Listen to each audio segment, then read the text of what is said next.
Beberapa waktu lalu diberitakan 24 orang tahanan Polres Batanghari yang dititipkan ke Lembaga Pembinaan Khusus Anak, LPKA, Sungai Buloh, Jambi melarikan diri. Mereka melarikan diri dengan menjebol teralis. Kini 13 orang telah kembali ditangkap, 7 diantaranya menyerahkan diri.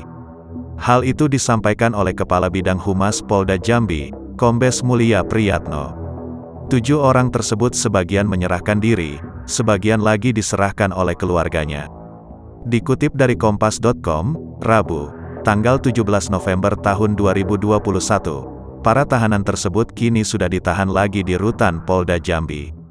Hingga hari ini, Rabu, tanggal 17 November tahun 2021, masih ada 11 orang tahanan yang masih melarikan diri.